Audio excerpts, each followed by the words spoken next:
Arrête de chercher. Voici pourquoi nous, les Africains francophones, on rate des opportunités ici aux États-Unis. La vérité, c'est que tu peux être intelligent, travailler dur.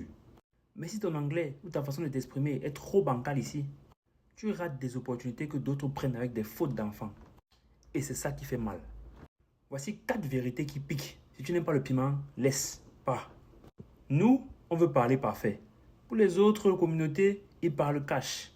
Un latino te dit cash, sans stresser. Amigo, I go store yesterday. Tout le monde comprend. Toi, mon frère, tu bloques parce que tu cherches le bon temps de verbe. Et l'opportunité passe. On n'est plus avec toi. Deuxième vérité, le networking, tu rates. Un simple small talk en anglais peut te donner un bon job, un deal, un client. Genre un petit hi, how's your day going? What do you think about the weather today? Is it your first time here? Un petit truc pour lancer la conversation. Et j'ai dit, hi, comment tu vas? Qu'est-ce que tu penses du temps qu'il fait aujourd'hui? On sait bien que la météo ici, l'une des façons les plus faciles de commencer un small talk. Et ensuite j'ai dit, is it your first time here? C'est la première fois que vous venez ici? Fin. Toi, tu souris seulement parce que tu as peur de mal dire. Parce que je vais parler, ils vont me demander, qu'est-ce que tu dis? Tu peux répéter. Gars, tu restes invisible. Troisième vérité, ton accent, ce n'est pas un problème. Ton silence, si.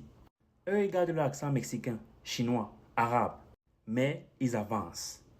Nous, on se tait pour ne pas avoir honte. Et on reste bloqué. Honte alors que tout le monde s'en fout. Nobody cares.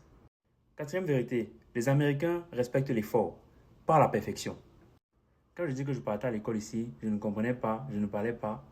Mais j'ai pris un cours même de public speaking. Il fallait que je fasse mon speech devant toute la classe. Je dis qu'ils n'ont rien compris de ce que j'ai dit là-bas. Mais j'ai passé ma classe avec une bonne note. Parce que malgré tout, je faisais ce que j'avais à faire. Et en réalité ici, dans l'anglais parlé, nobody cares about your grammar. Personne ne gère ta grammaire. Ils veulent voir si tu as confiance. Si tu trembles, ils te ferment déjà la porte. C'est exactement pour ça qu'on a créé le GSC Club. Un espace où tu pratiques ton anglais avec d'autres Africains francophones. Sans honte, sans jugement. 2 fois par semaine, samedi, dimanche, on a des sujets sur lesquels on débat en anglais. Objectif, débloquer sa voix, sa confiance en soi et ne plus rater des opportunités. 25$ le mois seulement si tu viens seul. Le lien est disponible dans ma bio ou mets club en commentaire maintenant si tu es intéressé. Ce club est gratuit pour toi si tu es dans le Wake Up Movement. Mets Wake Up en commentaire si tu veux rejoindre le groupe ultime. Prends tes clés, brise tes chaînes, Wake Up.